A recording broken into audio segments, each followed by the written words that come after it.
When your timeline reaches its Armageddon, what's a kid to do? I'm not a... Snag the keys to your mom's experimental ship, of course. That's not quite how it happened. Drift aimlessly in the rift between dimensions, trying to figure out how to operate it. Now hold on a sec. Pick up a few hitchhikers, Hi! Hello. and maybe solve a disturbing mystery that could lead to the destruction of reality itself. You know, if there's time, There's always time. I'm not so sure about that. Get in on the adventure with the Rift Riders on Indiegogo.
Right. What a crowd. Good What a crowd. morning. Check it out. Crispy bacon right there on my shirt. you go. Right there on my mug.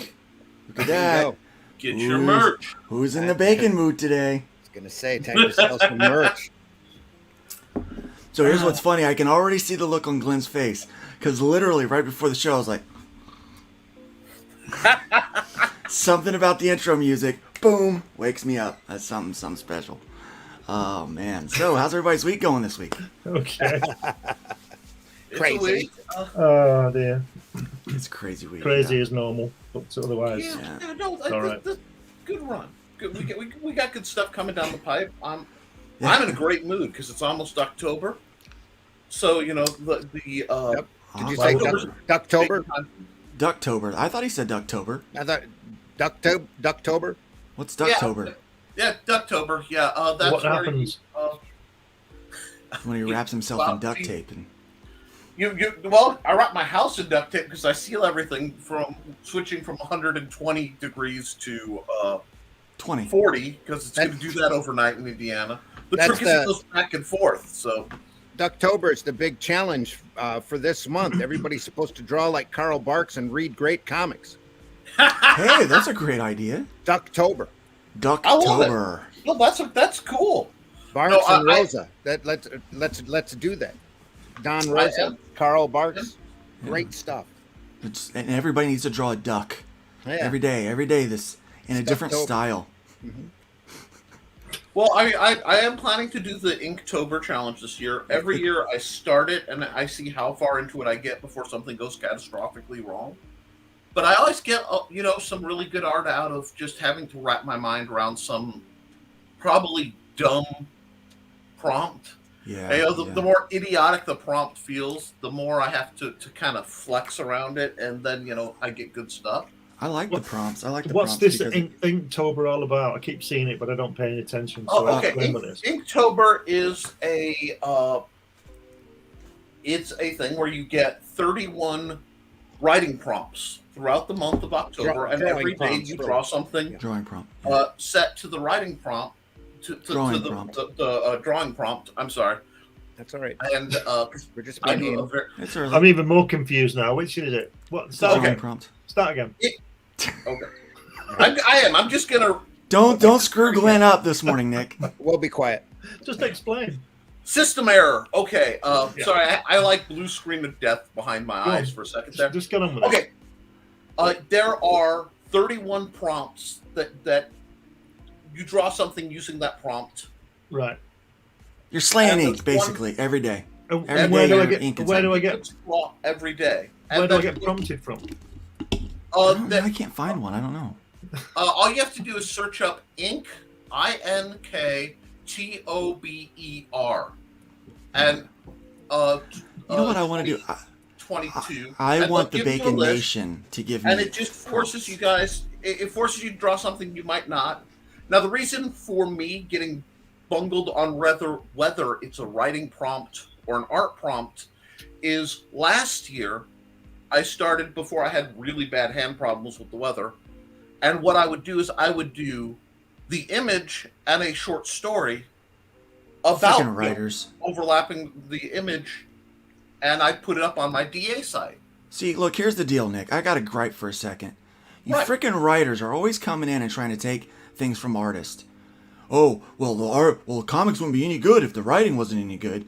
Oh, you can't have just pretty pictures. Where's Bunny Aren't you at? the Bunny, one- are you in the chat? Where are you at, Bunny? Aren't you the one, Luke, who's always telling people, yeah, these people get into comics when all they want to do is be pinup artists? And, That doesn't matter. That doesn't matter. I'm sorry. I'm having a moment of outrage against you and writing, stealing my Inktober. I'm not stealing it. I'm No, here's what I multitasking. want to do. For me, I Don't never- make me pull up a TikTok. Don't make me. Don't- Oh, I want to talk about that this morning. Oh, we're gonna talk about that. We're we gonna gonna get talk spicy this today. Look, so here's the Okay. deal. I I've will got a follow it visitor up. coming today. Okay, Ian's coming over, and Ian's so coming over. we're gonna be It's we're gonna be Ian. shutting down the stream a little early today. Okay, so we are gonna try to make the most of our time together, folks. We are gonna get real spicy. So those of you that are in the chat right now, we are gonna say hi to you.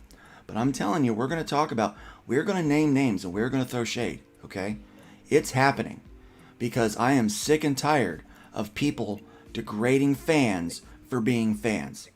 I've already talked about it last week. I went to a convention and I said it was weird, right?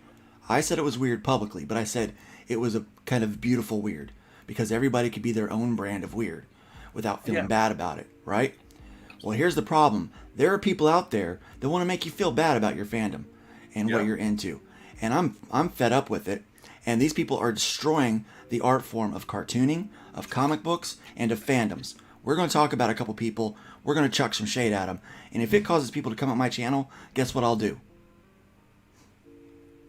Thanks. We appreciate your comment. Thanks for watching. Because those people, they really, you know what they do? They boost those watch hours. That's what they do. Like, share, So- and subscribe for more content to make you angry. Yeah, and pop this out because we want to talk about some stuff that you guys need to talk about, right? You need to hear about this, right? So here's the deal. I've got so we're gonna be cutting down a little early today, because of a hurricane. A hurricane is a blowing, and don't worry, Luke will be safe. The house is in good shape, and we're gonna head up to North Carolina, and kind of not deal with some of the rain and stuff like that because we'd already planned to go to North Carolina to meet some friends, and I just don't want to drive during the rain, so we're just driving up a little early. So that's how we're doing it. And but yeah, that's not gonna be that big a deal. It's like COVID. Hurricanes aren't a big deal. Like COVID's not a big deal, right? Yeah. Sure. Welcome, Joe Bachman, for being number one here today. Good morning, Bacon Nation. Also, I want to let Bacon Nation know one thing. I do want Inktober drawing prompts. So message me with your drawing prompt idea with something I can ink up in October. Because I don't want to just do some rando stuff. I want to do stuff that you want to see. So let's do that. We got Dave Brink, Genuine Comics here. Hail. What's up, my brother? Good to see you. We got Marv, Sin Killer. Marv is great. Right now, you can get a copy of his first book, and he's got a second book he's getting ready to crowdfund right now. But you can get a copy of his first book with the Rift Riders bundle, Arrow #1 bundle that we've got up on the Indiegogo right now. That Indiegogo has like 4 or 5 days. Guys, I really need your help on that. We're about $2,600 away from funding that. We can extend that another 30, but man, guys, we'd really like to get a little closer to that goal, if at all possible. Please help us out. Share out the link. I already popped that in the comments. Please share out the link. Let people know about it. If you haven't backed already, please consider backing that project. And send people over to get that #1. 8 comic books from Arrow Comics for just $50 plus shipping. What a great deal. My sister's here this morning. Good morning, sis. Good to have you here. And, okay. By the way, I'm married for 24 years, celebrating today. Congratulations. Happy anniversary, man. No small feat, man. Absolutely. That is absolutely fantastic. Good morning. Good morning. Hojo, it's good to have you here today. Hail, gents. Sorry I'm late, working hard. I'll be listening, getting a lot of backlog ready to send down to Florida. Yeah, thank you. We need that. They're going to need their internet back up and running. Hope you're safe, Luke. Thank you. Yeah, I am going to need my internet. That's how I work. If I don't have internet, I'm not getting work done usually. So that's unfortunate, but it is what it is. All the more reason to not forget how to draw physically. Right, I wasn't going to Okay. say anything. Well, you don't have to because you can Thank you, tag Randy. team out with Randy. No, but here's the thing. Randy just slipped from a The folding internet chair. doesn't. The internet doesn't stop me from drawing. It stops me from sending my work to other people, or telling other people or receiving work from other people. So that's really why I need the internet. We But, know how it works, Luke. Yeah. So, but I can draw on my own. Like I don't need. I can still draw digitally all day long. I didn't say anything. Right. It's not on him. You guys don't start with me today. I'm I spicy. didn't I'm say spicy. anything. I Randy did not got you. say You're all a looking, you're word. expecting it from Come on, Glenn. boomers. Randy, you want to sneak around the back? I'm telling you. Bam! Just got suplexed by Randy out of nowhere. Sucker punch. Dang it. Anyway. Oh, man. We're having a good morning so far. Pedro Eng is in the house. Good morning. This is Bacon with Carolina Reaper. Carolina Reaper, yeah. But yes, it is. And, yeah. It we're gonna reaps have and a it good time. rips, coming and going. But, Yes. Look, when I got over the internet today, ooh, There you go. Ooh. ooh. Very that- nice. that came through my direct messaging from my Did it? brain to the end of my hand. Smart It ass. said, the brain said, draw that. So I did. I'm sorry. Glenn had to leave.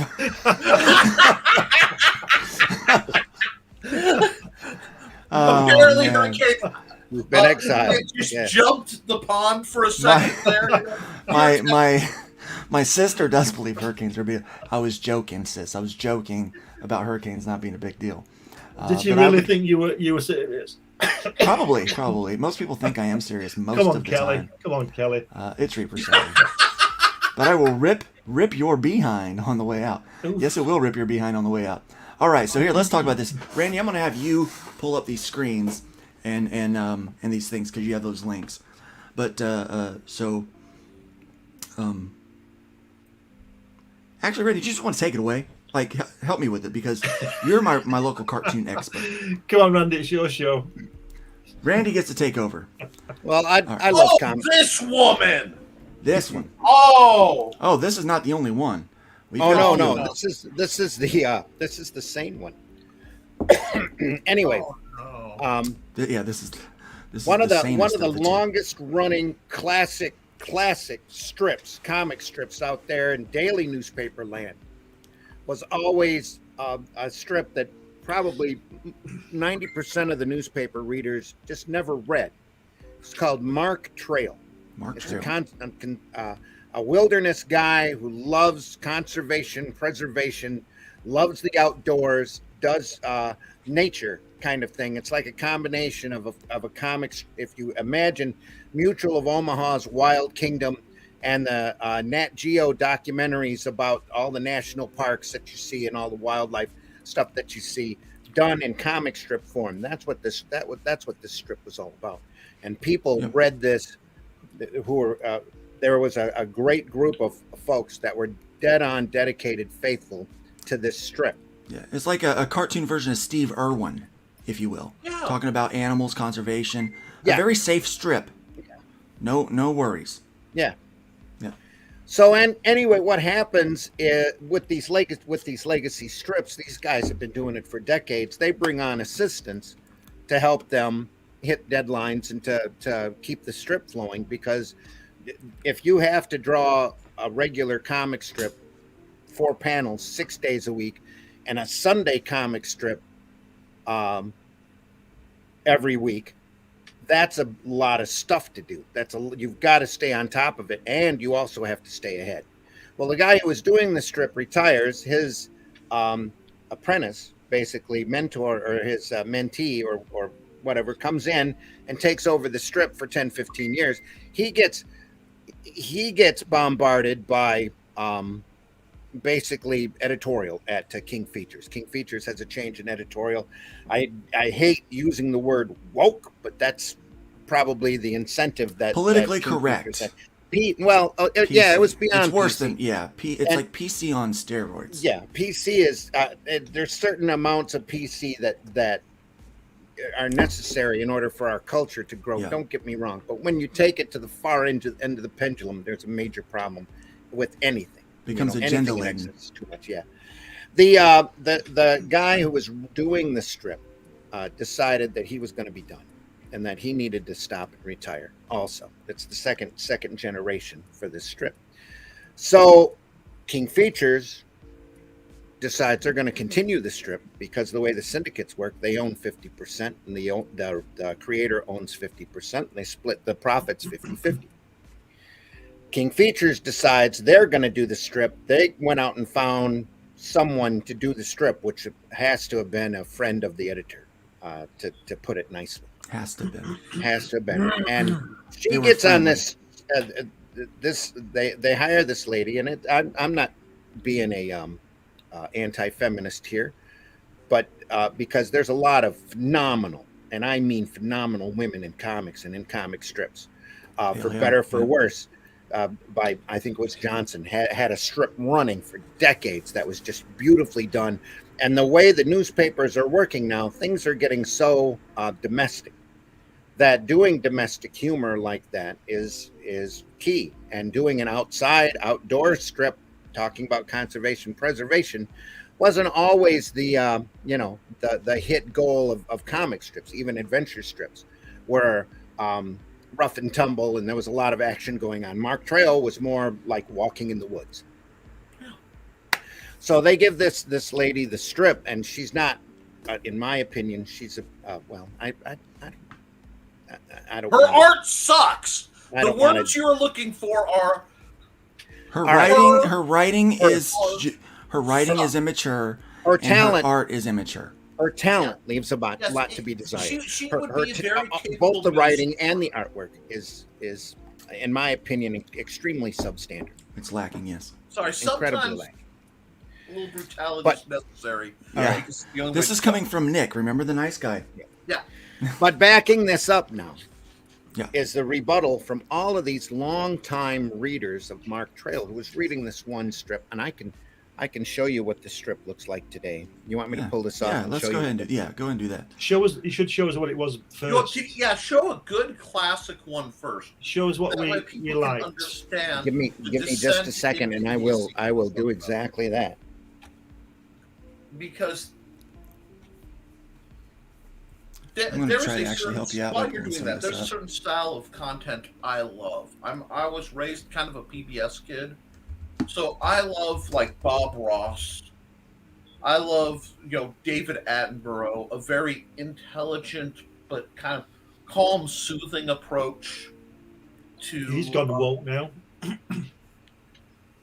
I'm sure.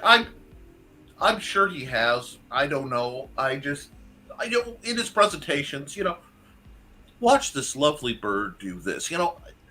It did. Not everything had to be extreme, and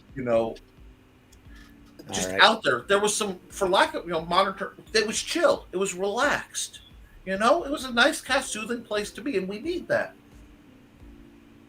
But there was also a lot of, real penmanship, real quality in this strip, both in writing and in an art style that you don't see as much anymore. And then to see what they did to it.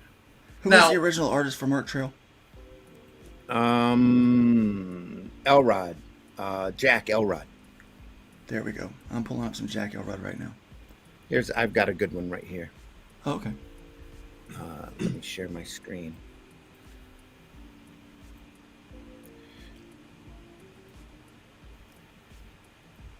Yeah, my sister still watches cartoons, and so do I.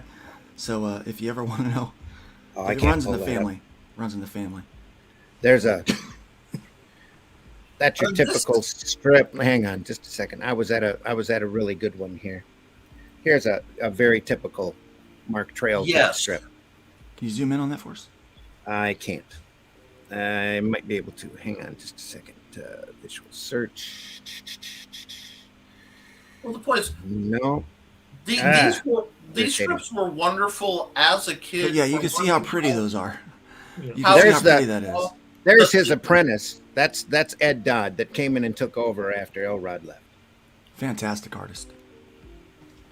And the story stayed pretty much the same, which is, granted, it wasn't my favorite strip, but I carried it for a little while when I was printing the Flint Comics paper.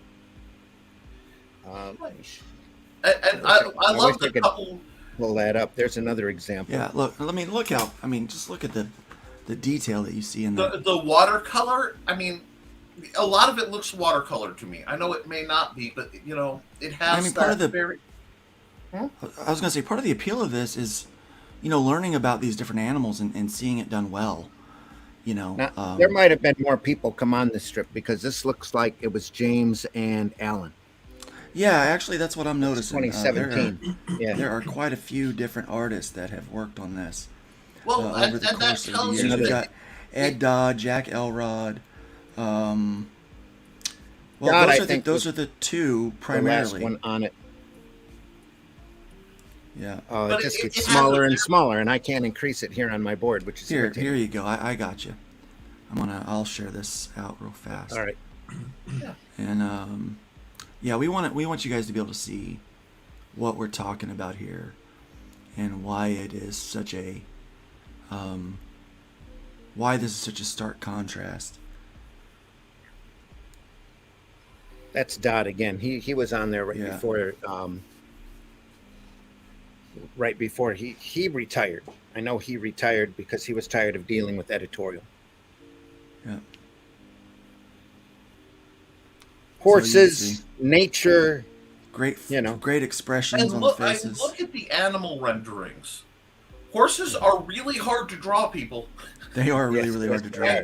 They're notoriously hard to draw. And the Mark Trail comics, when I was a kid, they made it easier for me to learn how to draw birds because before you learn to see what the shapes are and the lines are, it gives you a good. I was going to say, pull up a Sunday strip. Yeah. So here is that might be too new. This is Jack Elrod. This is for this isn't Elrod. 29th. No, that's this is the current one. Yeah, that's not the problem there. Okay, it said Jack Elrod on it, believe it or not. Yeah, let's find a Jack Elrod here. And that's nothing like how it's being drawn now.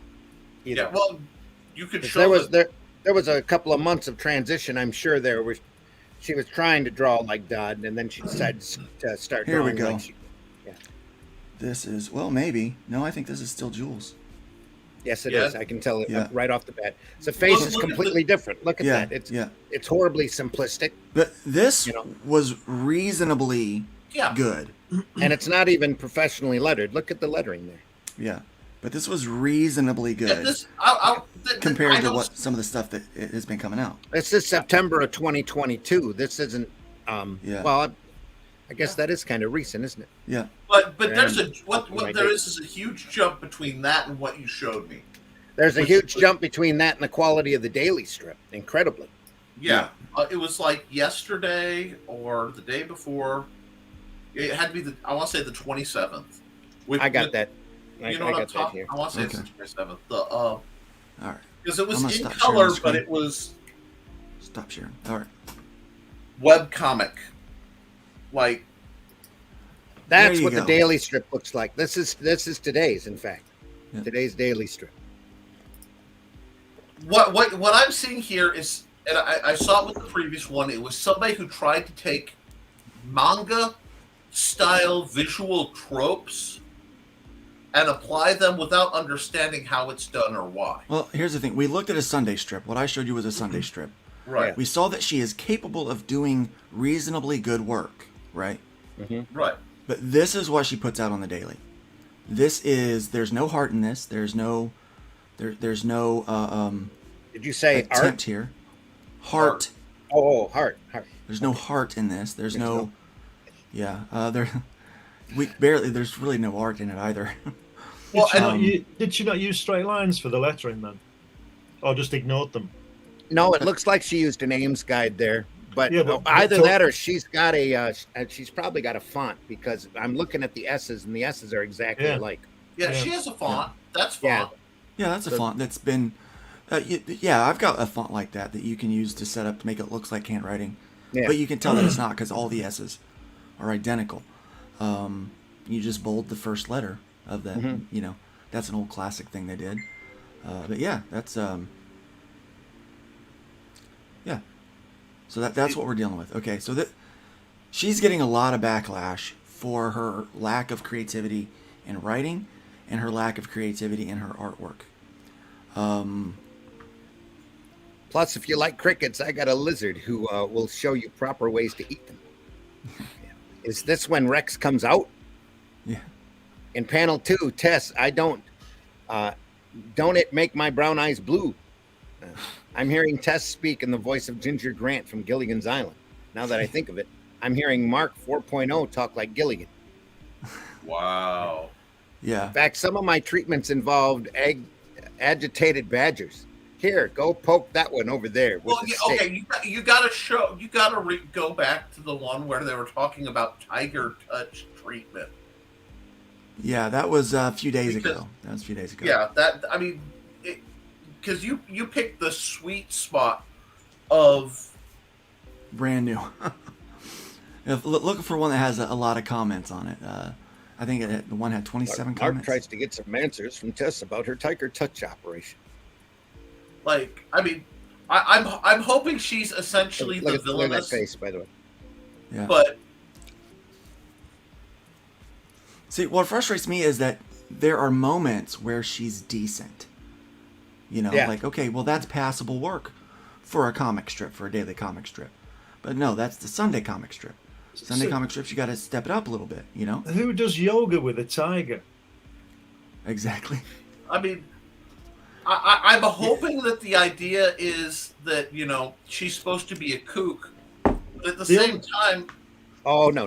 Yeah, The only person who would do yoga with a tiger is that guy you mentioned, that Australian guy, and look what happened to him. This is the Yeah. best strip that I've seen out of the dailies. Yeah, And it is. that lizard is actually good. yeah. I wonder if that lizard's traced. If you look at the Wow, rest wait a of the minute. panel, here's the thing. I don't like go. to throw that word around.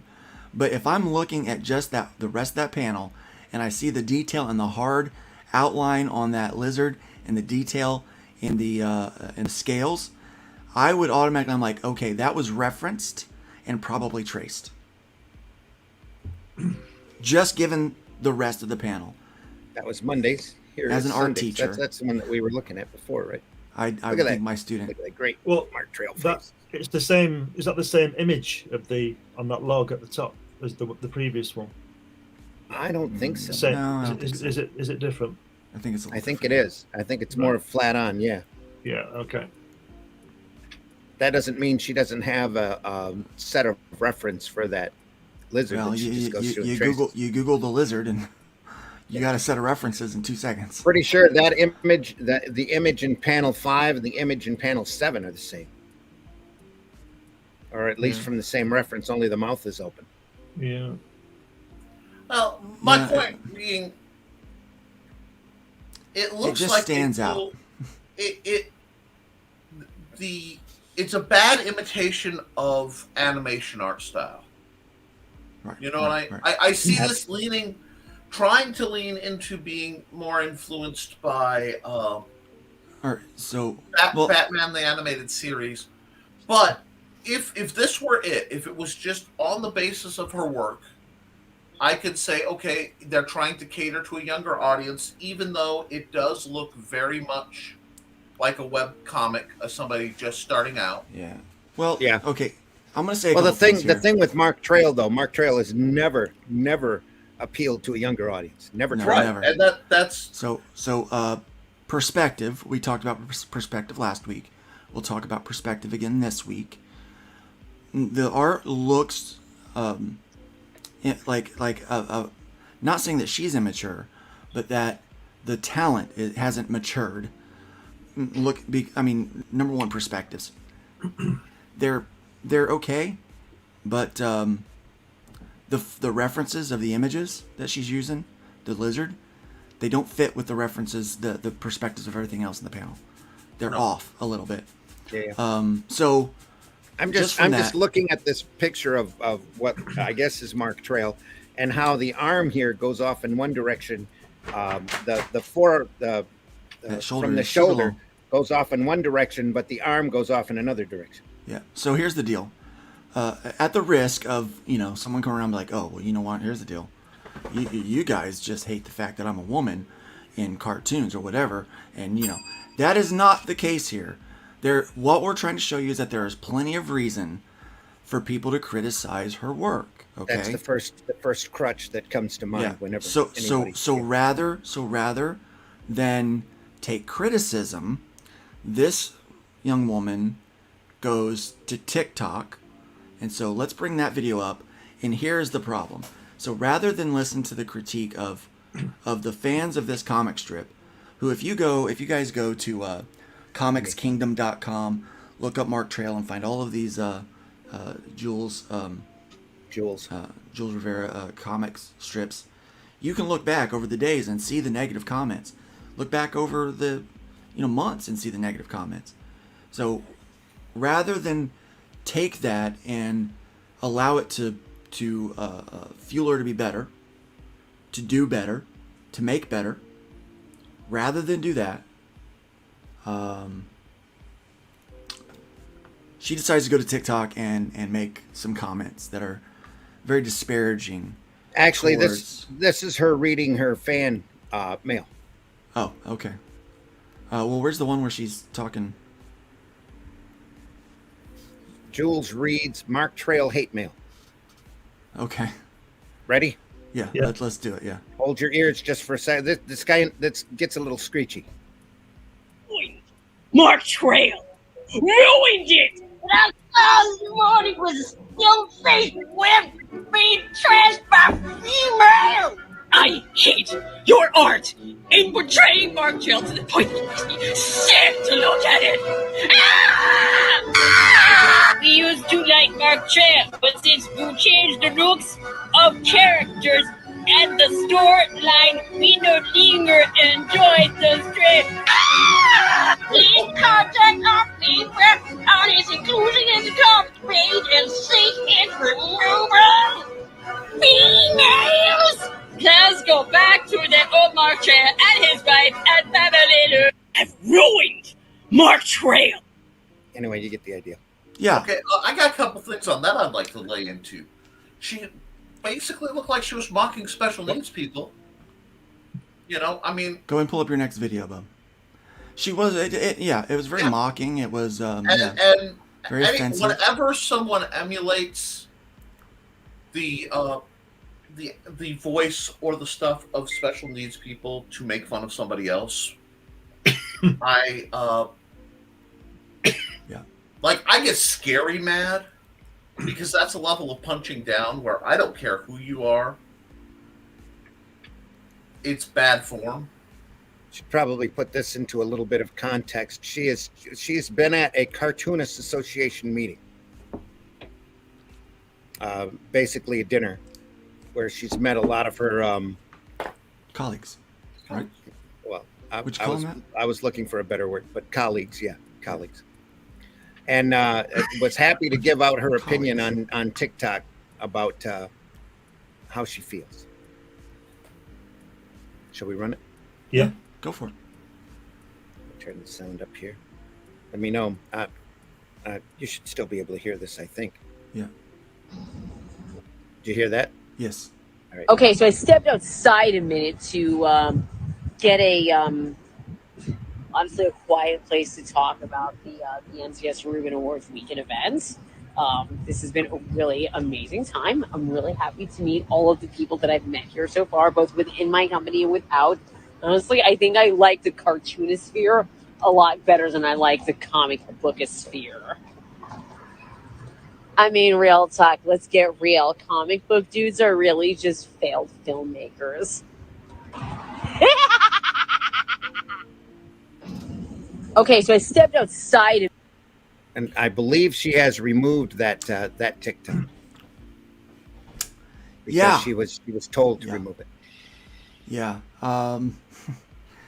But you know what? Here, this is just one example of people that are disparaging towards fans through criticism when there is reasonable criticism to be made. Disparaging towards other people that are like, here's the thing, Jules. You would never make it in comic books. You don't have the talent. You don't have the personality to make it in comics. You've got to be able to take some lumps and some criticism, and your work has to be a lot better than the crap that you're putting out. So if you watch this, find this, you can clip it, you can get mad at me, send your lawyers to cease and desist. I don't give a care. I don't care. You wouldn't make it in comic books. We're not failed filmmakers. We make comic books because we love the art form and we believe in sequential art storytelling. That is why we do this thing. Of course, there's some people out there that want to make films. That's not all of us. Like, we love sequential storytelling. Zem, Glenn, Nick, this is our passion. We love comic books. The whole art form. We believe that it is something that is not respected in the United States like it is respected in other countries. And you're proving us right that it's not respected. And so when someone comes along and does half-hearted work on a well-paying job on a comic strip that is got a lot of history to it, A legacy strip. a legacy, literally. yeah, Long-time legacy strip. yeah. It'd be like if I start throwing books at Randy and saying, hey, here's the deal.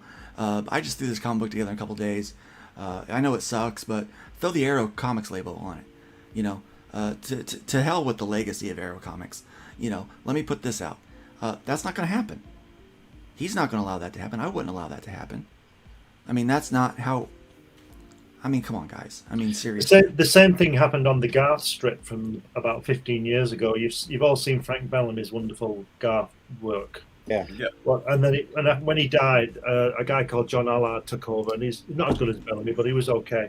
And then after a while, it sort of faded out and wasn't published. And when it came back, and I think it was about 2010, 2009, it looked like manga, and it was just wasn't the point. I'm not saying copy Frank Bellamy fully, but the essence of the story and the character wasn't there. It was like that woman's done with that strip. It's just nothing to do with it.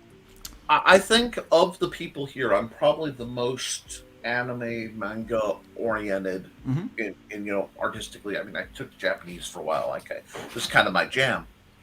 I find He froze. He froze. You froze. Nick. am I back yet? You're back. Yeah.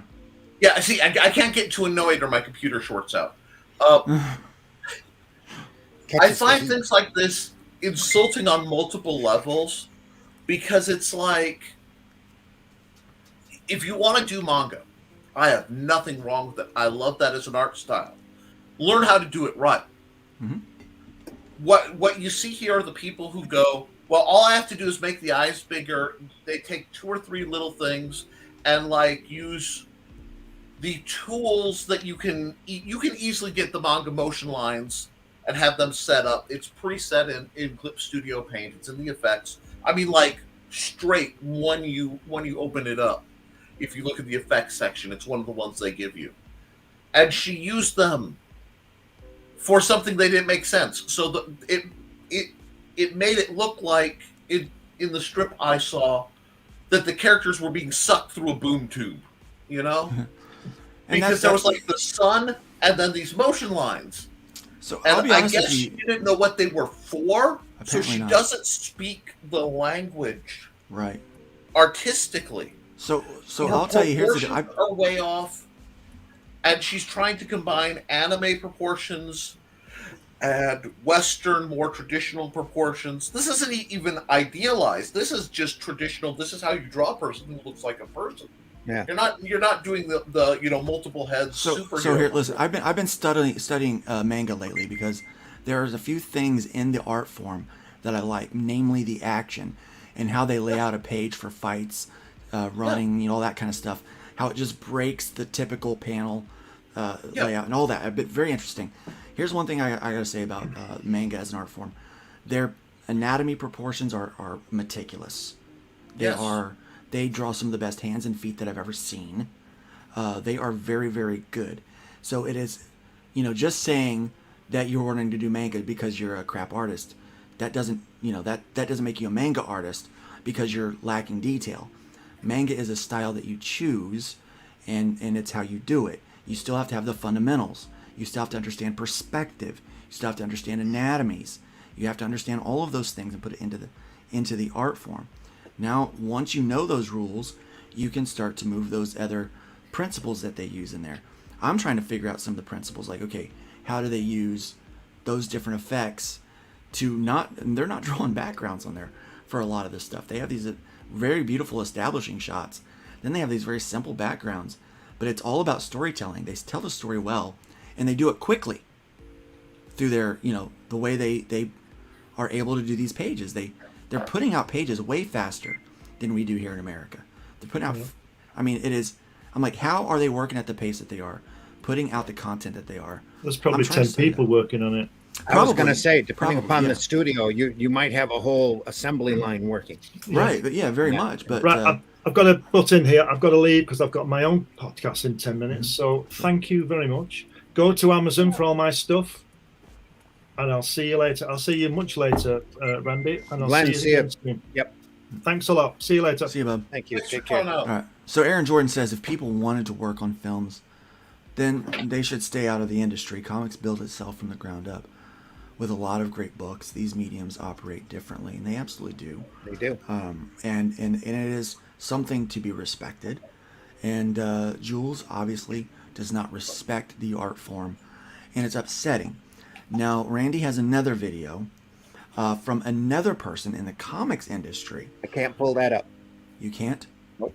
Sorry. Why not? I've got it tucked away, and it's on another StreamYard. Oh, okay.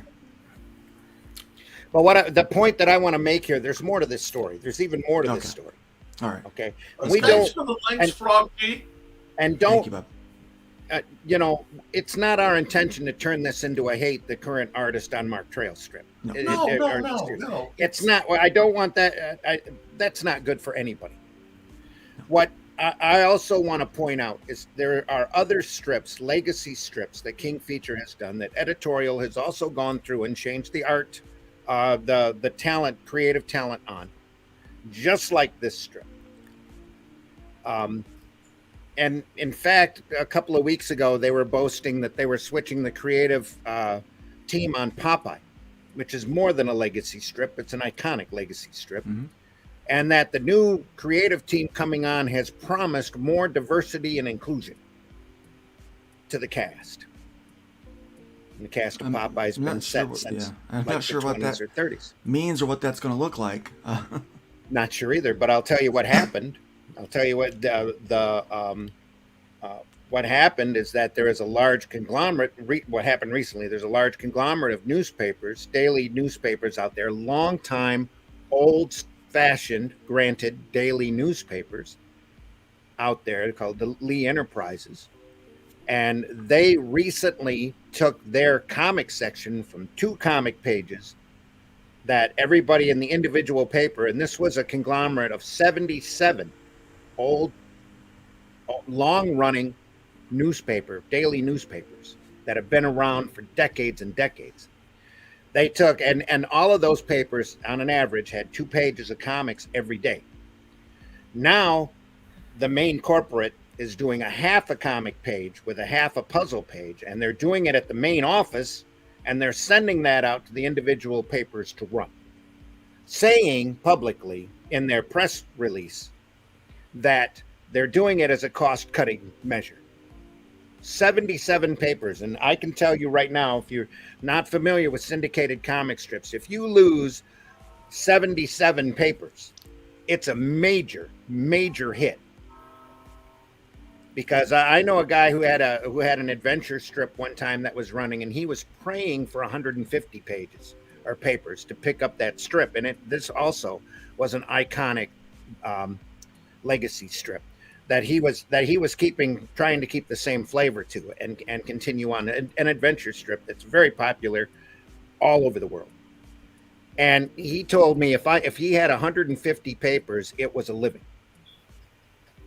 So this is half a living at least that was knocked off of this because of subpar quality. And what happened is this Lee Enterprises now produces a half a page of comics and half a page of puzzles, and they send those out to each individual newspaper on a daily basis to run and use. So they don't have to pay to have somebody lay out and paginate 2 pages of comics anymore. And each paper was different. Each paper picked up different strips.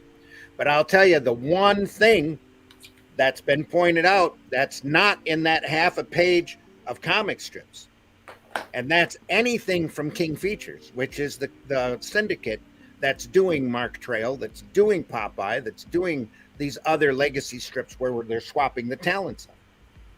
And in fact, the paper syndicate dropped everything from King Features in general, just gone. And the strips that they carry now are the long, iconic, vintage strips that have been around for years that are safe. They've got classic Peanuts. They've got Garfield. They don't have Family Circus because Family Circus is by King Features. They don't have Blondie. Blondie's by King Features. But they have other strips like that up there in this half page. So instead of going out and saying the King Features editorials full of BS, they just decided to do this cost-cutting measure and send everybody a half page of comics that they can look at every day at the main office and decide if there's a quality slip, if there's a content slip or whatever, that strip's going to go and be replaced. They just know they can't carry anything by King Features anymore.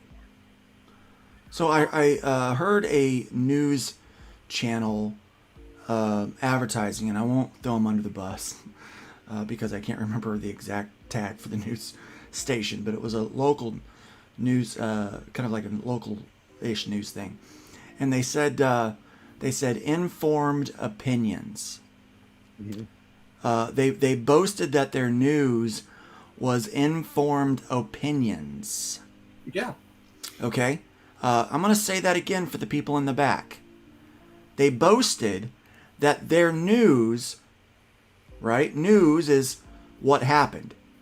News is tell me the facts. The facts of this is what happened. You form your opinion based on the facts, on the news, right? But their news is informed opinions. It's not news if it's an opinion. It's an opinion. It's an editorial. Doesn't matter how informed. Now you're just trying to be influencers. You're not a reporter anymore. Reporters report the facts. They don't talk about their opinions. And a lot of good newspapers understand that.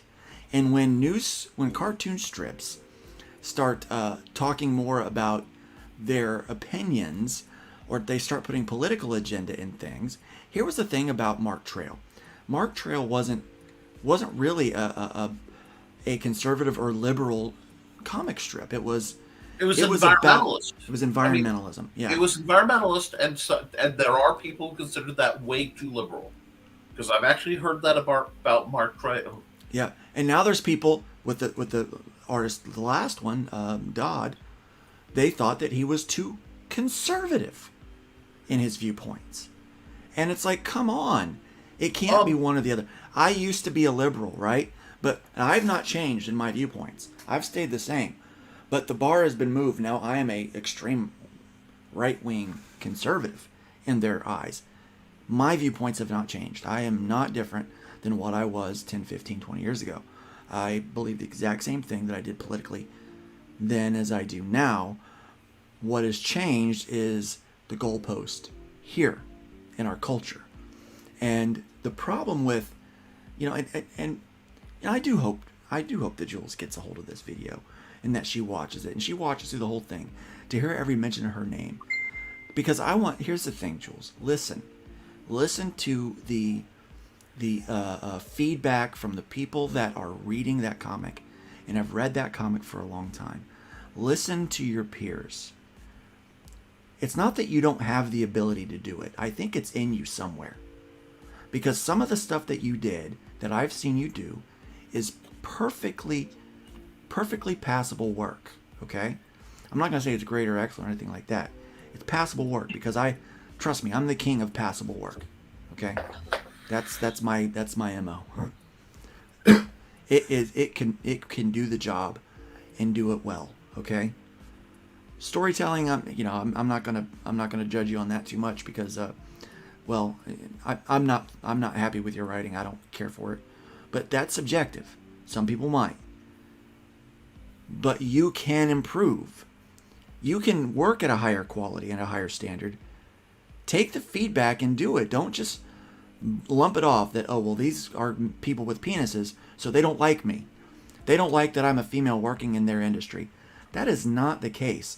I don't like that you're disrespecting the art form, that you're disrespecting the fans, and you're disrespecting people that work in the industry. I don't care for that at all. That burns my toast.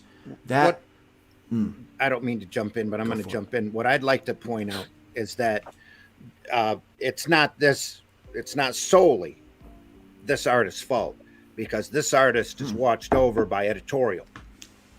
It's King Features' editorial fault. Yeah. For hiring the people that are working on these strips. It's not necessarily the talent or the subjective lack or whatever thereof. And the second thing is, disparaging fans never, ever, ever works out in your favor. Never. It's bad form, makes you look terrible, and in the long run, it gives you less fans. It really does. It's not why people were reading that strip. It's not why people were enjoying that strip. And if you think you can suddenly do a sea change and then laugh at the people asking what the heck's going on, that's bad. Really bad. Yeah. I mean, did editorial have Jules work under Dodd for a while? I mean, was there any kind of, I am not sure on that. He might have. They might have. I don't know. I have no idea, quite honestly, and I don't mean this to be totally disparaging, but it's going to sound like that. I got no idea how she got that job. Right. I don't either. This does carry into one of my favorite points, because we had talked about this on your show, on somebody else's show.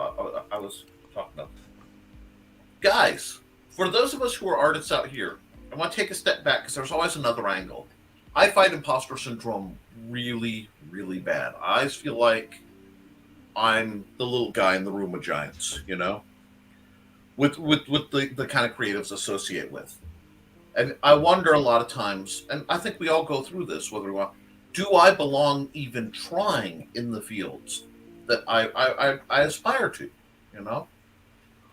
And then I see someone hired her to do that strip. That would theoretically is the best art she can produce as a product, I mean, kind of getting businessy here, but there's a contract. I want you to make this. She made that. They felt that was sufficient quality to publish it.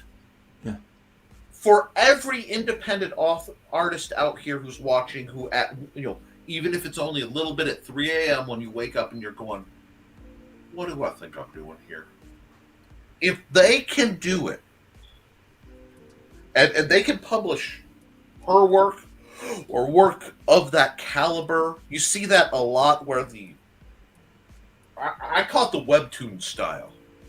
It's a very minimalistic, not usually very mature, not very simplistic style that has anime elements without understanding them. You see it a lot. But if they're willing to hire them, reach out for that job. You know what I mean? I mean, I hate to say it, but there is a positive spin on this. I let myself vent a bit. And, art is subjective, quality is subjective to a point. But again, why she's had not? this. Sorry, Nick. She's No, had no, this no, strip it's for a just- while, why so not? it's editorial's choice. It's They, editorial's they were choice to do probably this. out looking for this kind of sea change to happen, and now that she's got it, she's laughing at people that don't like it. Yeah. Right. Cooking Now, Luke's the other toast. thing is her Someone owes me behavior some is extra bacon for separate burning from my her toast. art. So Here's a I can question. go, her art needs work. Mechanically, it needs work. Yes, I said it sucked. I usually try not to do that. But it really annoyed me, and I realized it annoyed me because... But what she put out sucked, dude. It did. Well, if you think you've got it, flaunt it. If you have it, you don't have to. You know what I'm saying? Yeah. If you're really as good as she thinks she is, you don't need to go around beating your chest. You just go, here's my art. Mhm. You know, there's no need for all that. And there's no need to mock the fans. You just let And what all she's doing is, because we gotta look at it. We live in a world where attention is a literal financial commodity. And if you don't have the talent to get it positively, because to get positive attention of any sort, you have to be good at what you're doing. That's the crux. At the end of the day, for your work, you have to be good at it. If not, you have to either be very attractive, or you have, and I'm not saying by gender, but or you have to be noted for something. And she is taking Mark Trail, except for people like Randy, and please don't take this wrong. Most people don't think in terms of who draws Mark Trail. Heck, most people don't think in terms of who draws Garfield, even though or Peanuts. Like you could say, I love Charles Schultz's work. Sure. And people go, who? You go, the guy who drew Peanuts. Right. Oh, she doesn't want that, and I think that's a part of the generational break we're seeing culturally. They want the fame for themselves, not their work. Mm-hmm. And since her work really doesn't seem good enough, and I'm not bashing, it doesn't take much. Take some lessons. Watch YouTube. Luke has some great educational content. There are a lot of people I know I can point you to who will help you draw whatever style There's you a want. lot of great content out there for people. And now I for want to get to free. Aaron's comment here. He said, "Isn't it an editor's job to guide these creators to their books, to guide these creators so their books are the best they can be, or are they just taking paychecks?" Well, I they're believe they're taking paychecks now they're because it taking is their paychecks. job. And I think I have a theory, and this is going to make me sound hyper conservative, but bear with me because it's a pattern I'm noticing, and I'm talking it out. I may be wrong, but I'm talking it out. So, guys, give me some wiggle room if necessary. You said Family Circus, Mark Trail, Blondie. Okay, that's a good trio to grab because I'm seeing something. Many of them have Christian at least undertones, Or used to. and see I'm thinking about when I read it because I read a lot of them. All of them have traditional families. Mm-hmm. Now, I have absolutely no problem with, if people are if they're homosexual, whatever, they have a family, they make it work. Good on them. Making a family work is hard, but this doesn't need to be a zero-sum thing. And it seems like anything that depicts a happy, monogamous, traditional family is being targeted and eroded. And if they can't get it on its merit, they'll send people in to sabotage it. And that's what it really feels like. I may be in error here. And if I am, I'll say it. But it's sort of like how there are periods where Hollywood will try to tell me that this actress is attractive. Mm-hmm. And you look at her, she looks like a prepubescent boy. I'm sorry, I'm not terribly attracted to her. Oh, no, she's gorgeous. No, really, I'm sorry. She's not in my definition of attractive. You can like her, that's between you and whatever, but not necessarily my jam. I feel like there are some subtle agendas being promoted here. And I don't... You heard it here, folks. I don't think it's subtle. It's not subtle. It's not even subtle agendas. I'm being careful. And I realize I probably don't need to be careful here. Yeah, but you got to be careful for your liberal friends that watch this show. Well, no, I got to be careful for the employer 5-10 years down the road when I'm trying to get a job who looks me up. Right, that's why I'm part of why I'm always cautious.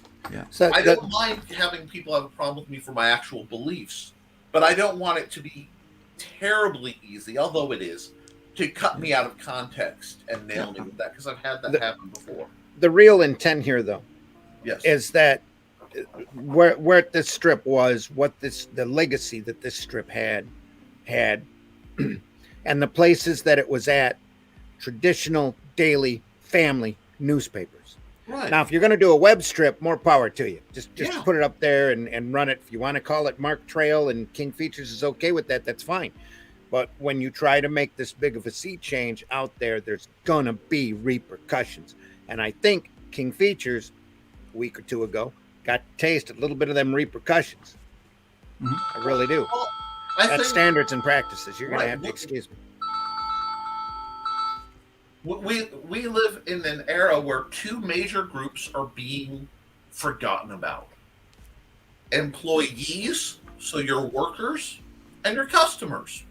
Everybody's all about them, making more money for the big guys. And, there's nothing wrong with that. Or keeping an agenda that they feel will make more money. But you can't pee on your customers and expect them to come buy your product, and you can't pee on your employees and expect them to stay with you. And that just mentality isn't there. Thank you, Frog. The smartest person in the room doesn't have to tell anyone that is the case. And there's always someone better than you. Exactly. So my big problem, not only is it just I've got no skin in the game when it comes to this Mark Trail thing, right? My problem is the disparaging comments towards the fans and the readers, the customers that she's blowing off and making fun of in a very ugly way. Very ugly way. Now, the video that I wanted Zim to show, but he's got buried, is it is someone that works for SourcePoint Press making comments negatively about conventions and the culture around conventions, right? And the people that go there. I disagree with these negative things that people say about these people. Like I said, it's weird, but it's a beautiful. Can I say about us? Instead of saying these people, I go to conventions when I can afford to. I work some, I attend some. I go to comic conventions when I can.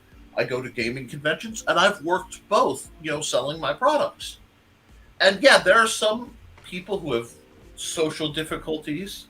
There are a lot of people who live vicariously through assorted comics because, maybe life isn't exciting or they're limited, Why kick them for that? Yeah, Nick's being careful out there. Yeah. So here's the deal with that. I mean, The fandom industry, geek culture, thrives on conventions and comic book shops and things like that. When you start putting down a whole section of the market, the fans and the people that provide their merch and content, when you start doing that, you turn a lot of people off. You know, and not only that, you hurt conventions, you hurt the industry when you do that, because now someone that maybe has never been to a convention, their kid wants to go, and they just heard this person that works at a little comic book company over here in Michigan say that, you know, say something very disparaging towards conventions and the culture at conventions, and they're like, okay, well, I'm not going to let my kid go. I'm not going to go to that. So that's one less ticket sold. That's one less person to, you know, to potentially buy your comics or your crafts or your art. It is, you are destroying an industry with these kind of comments. Here's the problem. Everybody wants to tear down. They never want to build up, right? They like, oh, I just want to watch it burn to the ground. And I had a conversation about this recently with some friends of mine, you know, that even in every subculture, every group, every subgroup that you find, there's going to be problems with it. And you can either try to point out those problems in efforts to fix it or burn it down. Either way. Or you could just create something new, some new alternative that people can enjoy and that gives them. That's where, you know, that's where a lot of these movements and these things came from. You know, it's that's why YouTube is as big as it is right now, because people were sick of getting their video game news from people that were paid by these crap video games to tell everyone their video game was great, you know. And then he was like, wait a second, they're not reporting the truth, they're reporting an opinion, and that opinion was swayed by big dollars, and they knew that and they figured it out. So people started going to get their news from the internet, and that's why you've got guys like Eric July, who has got huge following. That's why you've got Geeks and Gamers that have huge following. That's why you've got Ethan Van Sciver has huge following. And then people get upset because there's a market there and people are going there, so they try to label it a hate group. They try to label them this or that or an ist or a phobe, and they try to label all that. But here's the thing. You made that. People complain about Trump, right? Guys, your policies, your behavior, you made it to where a guy like Trump got into office. He's not a symptom of he's a symptom of the problem that already exists, right? Like this, we need a New York brash kind of guy who, you know, goes off on Twitter every few hours. Well, there's going to be books written eventually to show that Trump's getting the nomination was an accident. Yeah, he did it as a joke. He knew it was a joke when he was running. He ran on a jokey platform. The problem is that everybody else out there running against him in the party at that time were also jokes. So, I mean, even worse, parodies of politicians that you've already, you know, that you've seen over and over. People are sick of. People are sick of. Now, and the voters spoke. Now, if you go out there and you're actually watching a few congressional hearing clips, you're looking at what's going on politically out there. The Republicans have actually stepped up their game. I mean, Ted Cruz is sounding incredibly incredibly intelligent now when he's up in front of them hearings. And who'd have thought? You know, your governor, Ron DeSantis, is looking incredibly good, and he's been passing some really excellent laws. He's up for re-election in a couple of weeks? Is he? No. He's not even up for re-election, and look at what he's done. I mean, the laws he's passed for the hospitals, the laws he's passed for education. He may run for president.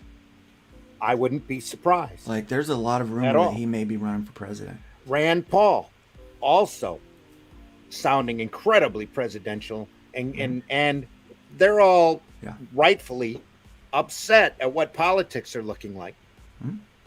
And I think it's because Trump has made them step up their game. Yeah, because look, okay, a cartoon made it. Yeah. Because we're so bad at our jobs. This guy, sorry, that's the dog scratching. And it's not even like he wanted the job. He just ran for it for the attention. Started a civil war in this country. Mhm. I'm sorry. We really need to take a step back when we realize the level of damage that has gone to the processes and the thinking both of the office of the president in recent years.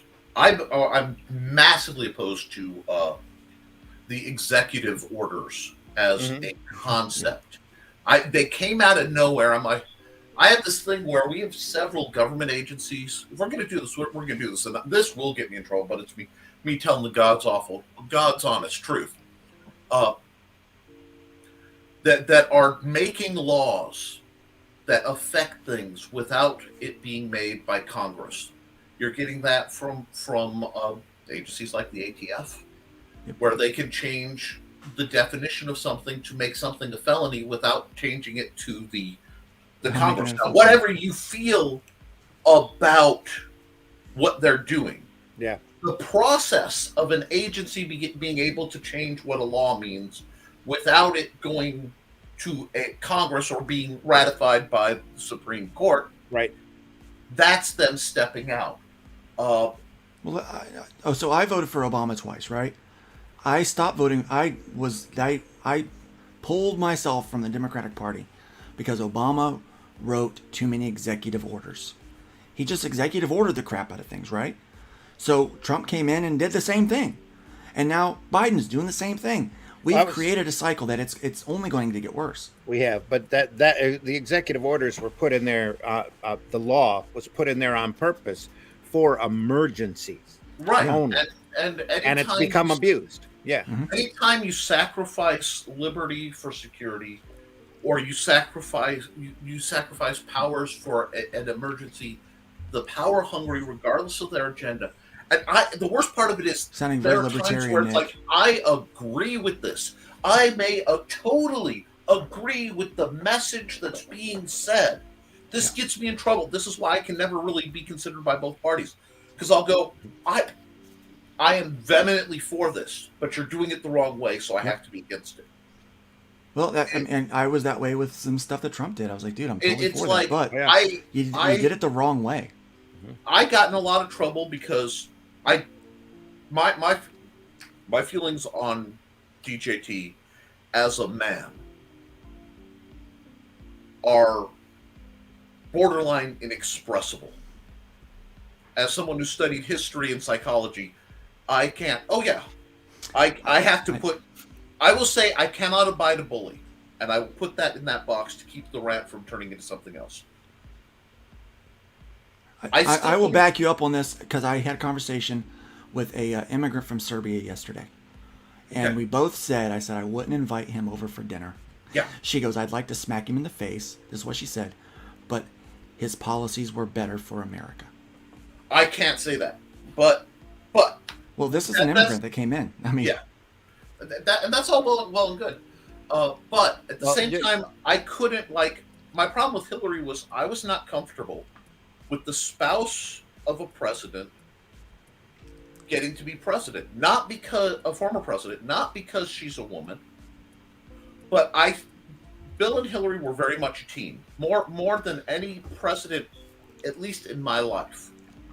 Bill and Hillary were a very active team. Hillary was very different than any first lady I'd seen, and she's was a powerhouse in what she did, whether you agreed with it or not. She affected a lot of change. She did a lot as a Secretary of State. Unfortunately, she did. Yes. Yeah. Well, again, I'm going by absolute value, not negative or positive. Hey, I loved her husband. I'm just gonna say that. Oh, I was down for Bill. The economy was booming. Well, yeah. Because the he border wanted was his secure turtle and waxed. safe. Because he wanted his turtle waxed, and he never bothered to try to play with anything else. Well, yeah. I mean, I hate to say Just it. Say it. Look at the history of it. Our founding fathers, who kind of made this wonderful country and set stuff up, they had feet of clay, to put it mildly.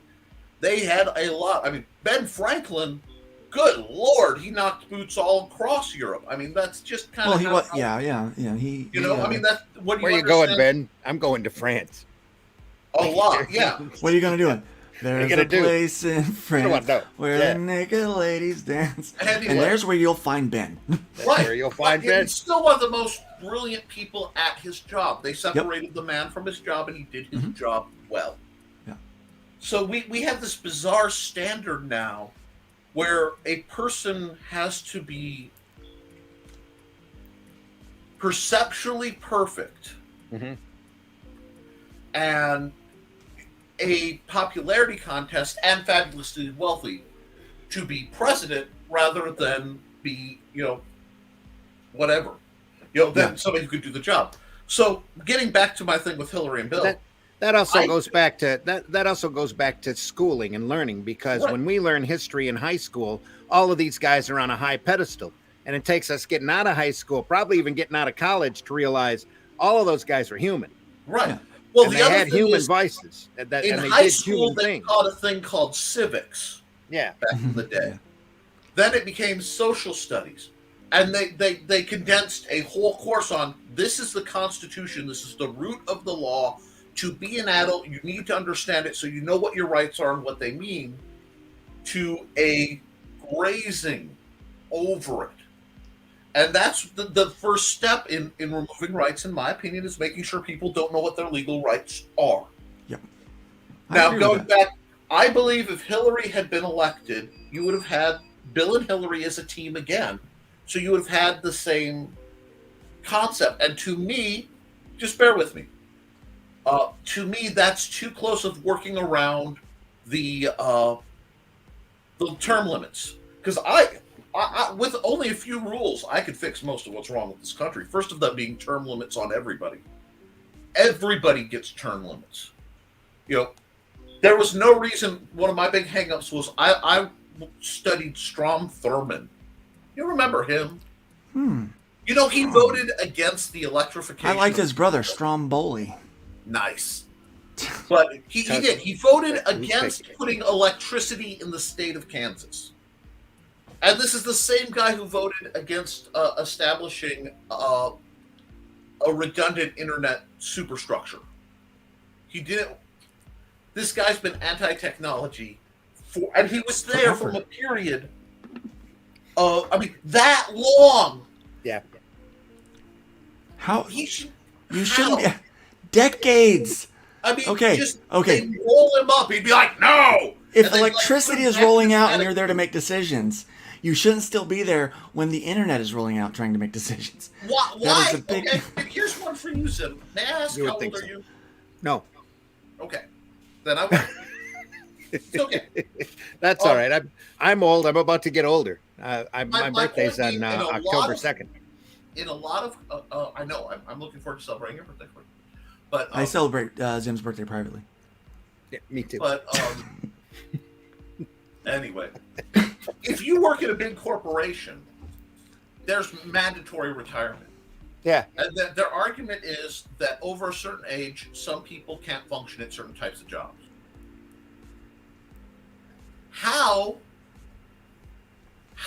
on God's green earth can we have an 80-year-old president? I'm sorry. If there's mandatory, well, we don't think you're, Can we get, I don't know, a base competency test for anyone running for president? Oh, I that'd mean, be a like- novel idea now, wouldn't it? I don't know. well, I'm not- you would think that would happen. Normally, they call those elections, well, no, I've lost faith. but it didn't happen this time. You know You're what? sounding so Whatever, much dude. like me. I'm rubbing off. I'm Oh, rubbing no. Me? Who me? No, Nick is. He sounded so You know what I libertarian saw today. I saw a video about a lady who was running in the woods, and she was in The New bacon Zealand. is salty today. Go ahead. Oh, I'm salty. This lady's running in the woods, and she stops, and there's a sheep. It's on the edge of a field. She's in the middle of this long hike, And she's like, hi. And the sheep is nice, so she pets it, takes off running. The entire flock of a couple hundred sheep are now following her because she was nice to one and the rest didn't. And I hate that sheeple term. I hate that attitude. But But it's true. dang if you haven't seen people go here and people go here. And it's like, please, I don't mind disagreeing with you. I prefer to have conversations where I can get different perspectives. That's why a guy who's perceived as liberal is on a show with Luke Stone. You know what I mean? As somebody who wants to hear, I don't want to live in an echo chamber because I don't trust it. Please ask the questions. If you come up to an answer that I disagree with and it's not factual, you know, it's the whole. If we could go, this bottle has liquid in it. You know, there's liquid in this bottle. I could show it. I could dump it. If I needed to, I could mail it to you, and it would probably still have liquid in it. If you go, well, there's no liquid in that because X News says so, and I don't care if it's CNN or if it's Fox or if it's Joe Bob's Internet News and Hey, I love Joe Bob's Internet News. oh yeah, Joe Bob's Internet News. He's the only one telling me the truth. He is. You know, They're the only one turning the telling me. freaking frogs gay. Did you know that? Yeah. That wasn't Joe Bob. Yeah. No. Anyway. That's the My, honest truth. my Go ahead. point being, I'm going to say water is wet and it's in here. You know, a liquid is in here. It's kept. So factual. But you want to talk about, is this a good law? Is this good economically? Is this good for humanity? You know? So It it goes makes back to opinions, right? Because now the news was always established as a propaganda wing for the politicians. That's how it started. Two newspapers were established. One of them established by Alexander Hamilton. Both of them competing newspapers as propaganda wings for their political parties. That's why they did it, to sway the public. And at one point, the news said, look, we can't do that anymore. We have to go with facts. But it's back to propaganda wings. Oh yeah. And now what's Yeah. happening is that propaganda is moving into cartoons. It's moving into comic books, into movies, into entertainment, into schools, education. And now we are in the middle of the Civil War that's been started a long time. But the Civil War is no longer against racial lines. They're trying to bring racial lines into it, but it's against political lines and moral lines now. They're trying to say what used to be wrong ain't wrong, and if you still think it's wrong, then you're wrong. And see, I think it's being fostered because the real divide is right now in America. The difference between the people who have and the people who have not is economic stratification is the proper term, is larger. Okay. It's proportionately larger than France during Le Terror. It's larger than when the Mongols were raiding. It's larger than the most decadent days of Rome, where the few have more and the many have few, to such an extreme that the system isn't holding. Now, the trick is when people, there's an old comic where people come up and they said, oh, the townsfolk are coming to the castle. We got people with pitchforks and torches. And the king goes, don't worry about it. I want you to go down, and I want you to tell all the people with pitchforks that the people with torches want to take their pitchforks away. And I want you to tell all the people with torches that if they, you know what, the pitchfork people are coming for you, you better take their pitchforks away. And then they start fighting, and the king gets to sit there unhurt. And that's what we're talking about. Economic feudalism and trying to establish monarchies in this country. I mean, if we really want to go, I've been saying economic feudalism since probably 98. This is a term I've been reaching for. And if this offends people, and it's like, what are you talking about? I apologize for any discomfort me telling the truth brings you. But thank God that we have TV, that we have video games, that we have movies in order to keep us docile, or there would be mass bloody riots. Bread and circuses. What? Blood but you and know what? They're circuses, forgetting yes. the bread. A circus will only work so long as people eat. They're getting where people won't be able to eat. Yeah. I'm sorry. Yeah, the I policies watched put in them. place right now, the price of food is going up. Everything's going up. Everything. We're struggling selling comic books because of this poor economy. I hear it over and over and over again. Economy, economy, economy. I'm talking with friends that said like, hey, I want to support your book, but man, I just don't know if I'm gonna have the money to back at the high tier that I used to. And I'm like, man, I understand, I get it. Yeah. I'm sitting here on a campaign that should have already funded. Yep. Would have already funded in any other situation. It's got my audience, it's got Piper's audience, it's got John Dillard's audience, it's got Edgar Tavides' audience. We have enough people that we could have over 100 backers right now as it is. But people are like, I just don't know. I know that I want to spend money on entertainment, but I don't know if I want to try out a campaign, a brand new IP that I've never tested, that I don't know anything about. Mm-hmm. It's a struggle. It is, and it's real. And what's happened is all this stuff is now getting filtered in. And let's get back to the topic that we started with. Editorial has created an environment where an artist who works for people, basically, because let's be honest, Kingfish, they won't have a job if people didn't buy their cartoons. Yeah. I wouldn't have a job if people didn't buy my comics. The customer is still my boss, even though I'm technically my own boss, right? They're still my boss. Yeah. But they've created an environment in which now when criticism comes their way, they are allowed to indignantly mock said fans and readers. Employees, customers, and voters. And they can make them an enemy. They make them the bad guy rather than say, you know what, maybe I ought to step up my game. Maybe I ought to do better for the people that are giving me a living. And what's happening, it goes back to what Zim said. Now these big conglomerates like Lee, they are taking away that living. They're like, you know what? And Lee is and Lee is there to make money. And Lee knows why they bought those papers in the first place. Family daily papers. Yeah. Well, long standing, and it's bad enough that fewer and fewer people are buying newspapers anyway, because they're getting all of their information pretty much off of the web. There's to have somebody come in and complain like that, that's too much for them. That's why they aced it all. They got rid of all the comics sections. The Sunday papers went from 16 to 8 pages. The daily papers went from 2 full pages to 1/2. 1/2. And all of the King Features syndicate information work, all of the papers is broomed. So all of those people, these longtime creators that have been out there and working, some of them for decades, making livings, are now making half livings. It's a part-time job now instead of a full-time job. Yeah. Basically, is what it is. Yep. They've got to find a way. Editorial up there at the syndicate. They got to find ways to make money now. Yeah. Whatever that is, Well, we should all have side hustles anyway. We should. Yes. And let's get back to that's why, I mean, my job is to take care of my special needs son and get him through the day. That's my job. Mm-hmm. I have to stay home because we can't get anybody else to do it. I'm more qualified. My wife works out of the house. She makes enough to keep us together. To offset that, I create things like games and comics so that I can pull in some money, and hopefully the legacy of that will pull in money for my special needs son.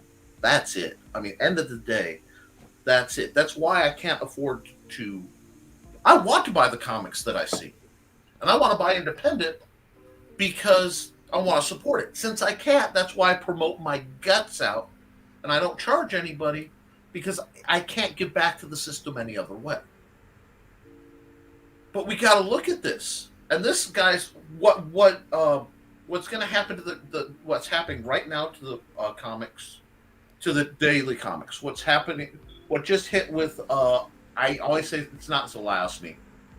The guy who's head of the HBO Plus Discovery merger thing. Zaslav. Zaslav. Yeah. Why do you think he can't? Yeah. Why he canceled a lot of those things? Because they weren't going to make money. Yeah.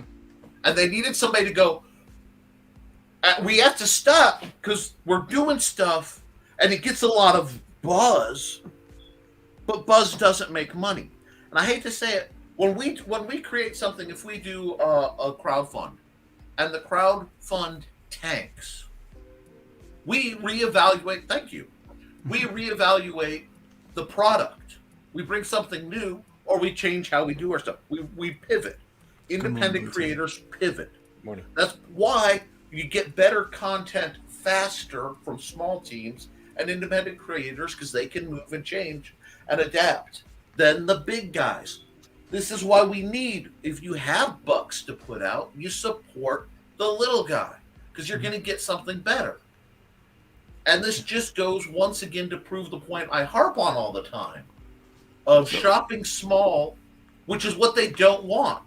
So let me talk for a moment, because I need to close things down. Yeah. It's Is it getting bad out there? Can you hear it? Yeah. No. Can you hear the wind rumbling? Yeah. I think I just saw a small dog fly down the street. So I kid. It was a squirrel. It wasn't a dog. So anyway, here's this thing that a few of us are working on. The Genesis crew is trying to formulate. Telepathic Bunny, Cooper from Telepathic Bunny, had this idea, and we've been working on trying to formulate and form it to communicate it well, right? So it's this hashtag buy one, back one. And what we're working on is this movement that says for every well-established product, everything that I buy, that I back or I support, that I know is going to be successful or is successful. Let's say it's a mainstream creator that's gone independent. You know that's going to be successful. Let's say it is, somebody that's been in the indie Todd comics. McFarlane. There you go. Like Todd McFarlane, yeah. Or let's say it's like, I'm going to go to the comic book store and I'm going to buy $50 worth of in my pull list every week, We're saying for when you buy one, go and look for a new product, a small creator that is less than $10,000. And I'm not just talking about my product, my projects. I'm saying go and find one and support those things. And this is across the board with comics and with independent stuff. So we are trying to make this movement well beyond an SJW or a CG thing. This is a GC thing, a Genesis crew thing.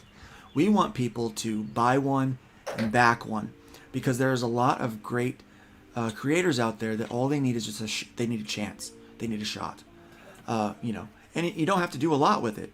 A lot of these creators have sometimes they're working on getting a lower price point, entry price point, but there's a digital tiers that you can back and look at those. So for instance, I've got to shill a little bit, guys. I have to, because I'm a few days away from ending this thing out without hitting our goal. This is the first time that I've come this close without having it, and it I'll be honest with you, it does give me a little bit of stress, only because I like to have things well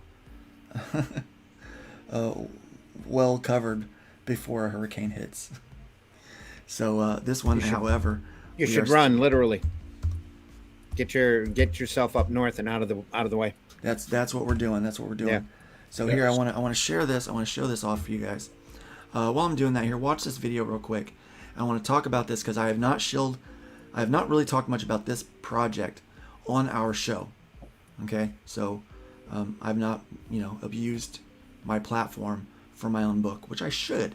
Darn it, it's my platform. Abuse it, smack it, make it call you daddy. Watch this video, and I want to point a couple things out about the campaign before we leave.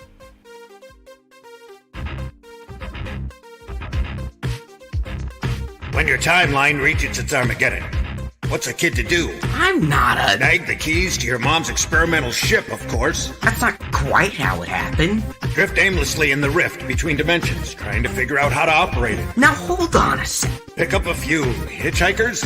Hi! Hello. And maybe solve a disturbing mystery that could lead to the destruction of reality itself.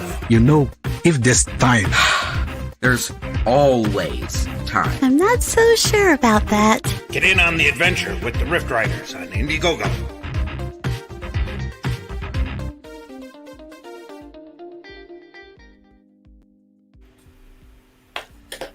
It's Indiegogo. We've got a couple of things going on with this campaign. This is an adventure in time and space. Guys, this is the kind of throwback to the old stuff that I like. You guys know, if you've read Hybrids, you know that I have a lot of focus on character and character development, that I have a large focus on getting back to good storytelling and trying to develop those kind of familial units. This is no different. We are trying to develop. This is about characters and their pursuit that they have to deal with. This is a lot of fun, and this is really reminiscent of the old sci-fi stuff where you could watch it. The whole family could watch it. This is not written for kids. It's written for adults, but it's suitable for kids. They can pick it up and they can read it. You won't have any worries about that. In fact, some kids will probably learn some things, and it might make them a little smarter because we're using bigger words. Like we do for adults. I mean, we're not writing this any different. We're just not putting in anything in there kids don't need to know about.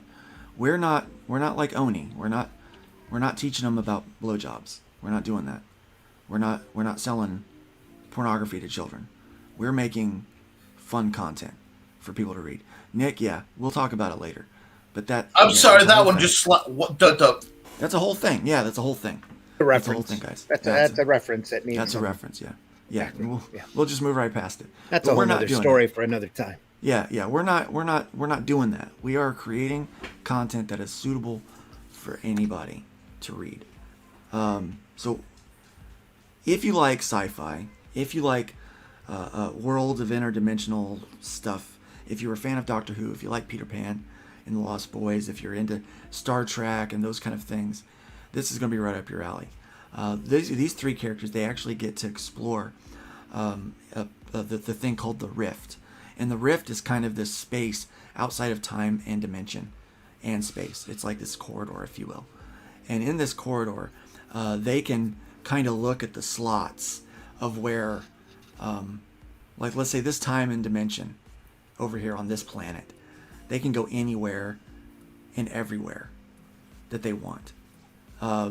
And so we use that as an opportunity to tell a lot of really cool stories. In the process, they find out that a timeline that should be there has gone missing. And in its place is a strange green goo. And so our adventurers go out to find out what causes it. What is this goo? What's causing it?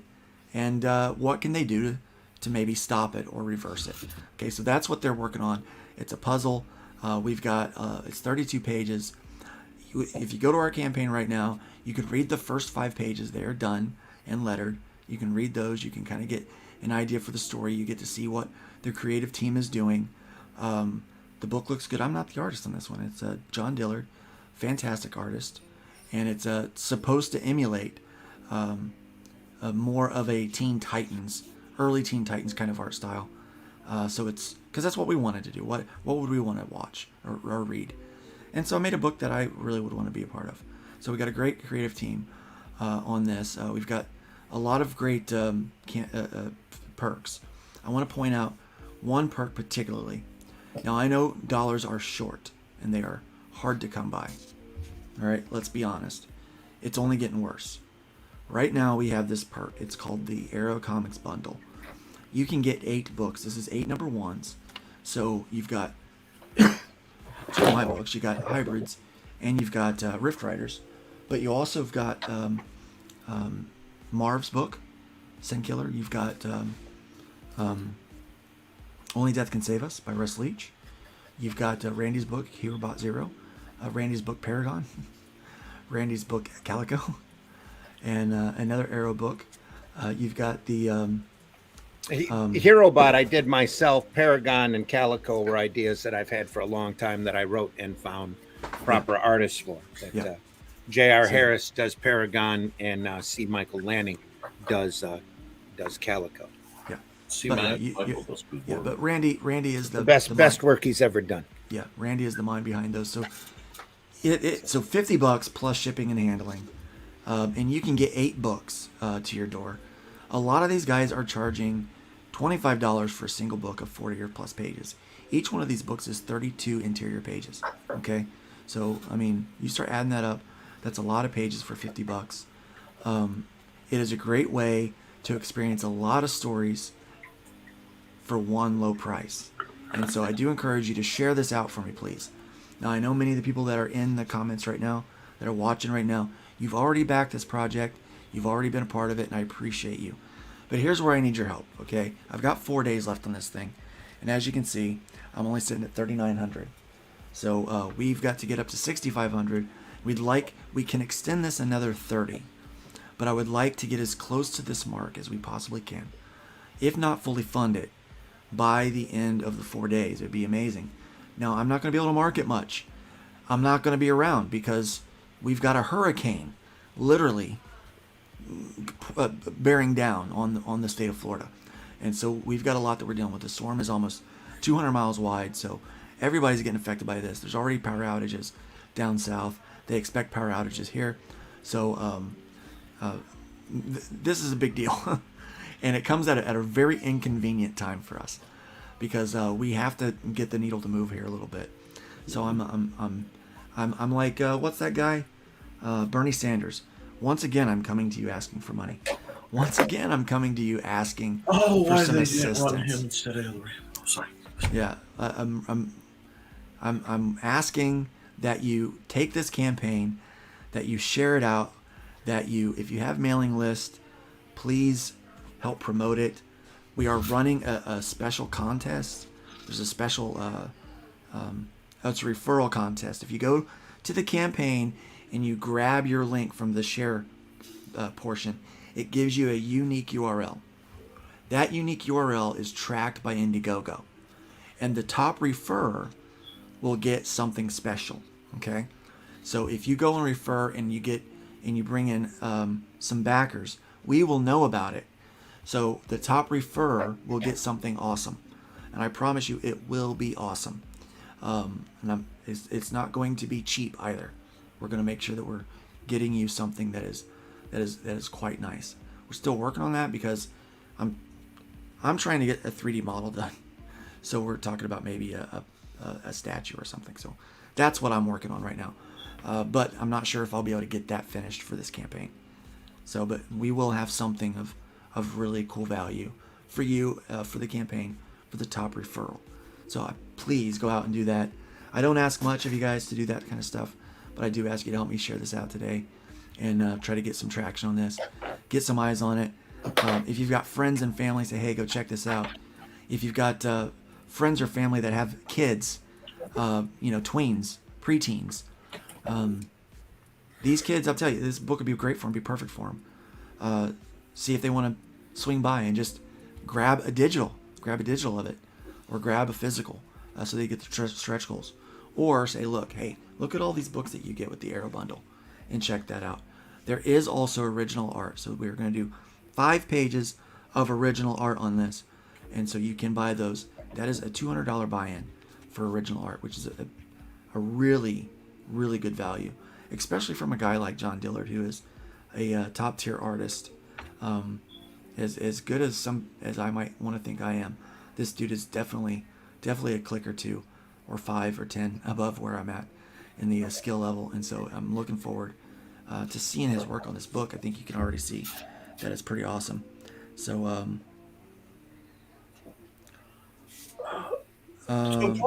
guys, come on, share it out. That's what we want, guys. We can do this. I mean, yeah, come on, guys. Yep, let's do it. So I need your help. That would be awesome if you can help me out with that today. I really do appreciate it. And that's all for my commercial today. My begging for your help, because that's what we need is some help getting that word out. And so I do appreciate that. Frog G, thank you so much for sharing the links in there. Definitely check out Frog's book too. Frog's book is doing really, really good. He's been able to get a lot of traction, and they're into stretch goals now. So definitely check out that. They're into stretch goals. And spend a little money in both places if you can. That would be great. But if you have to, if you have to pick between Frog's book and my book, pick my book. Sorry, Frog, I had to. Sorry. Well, in vague defense of Luke's lack of self-sacrifice here, Frog has funded, Luke has not. I have not funded. Yeah. So but- I can see that. Yeah, Frog is doing some cool things for the Hybrids RPG, where he's making some custom glow in the dark dice.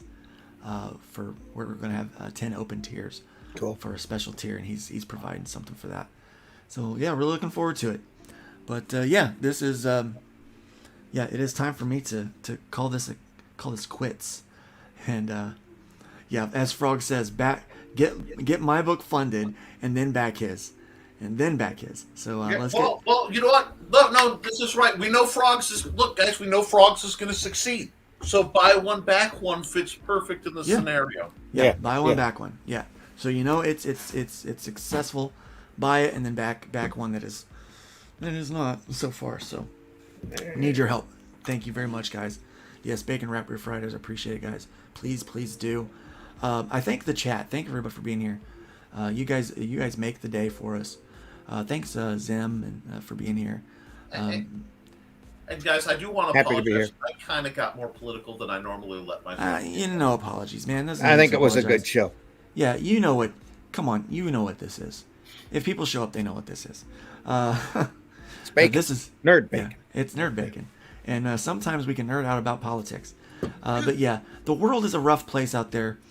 Zim, tell them where they can find you or anything that you want them to know before we leave. Sunday mornings, 9 a.m. Indie Comics Network. We talk the Sunday Funnies program, where we talk about the comics that we love, the comics that fuel our passion, the stuff that makes us do what we do.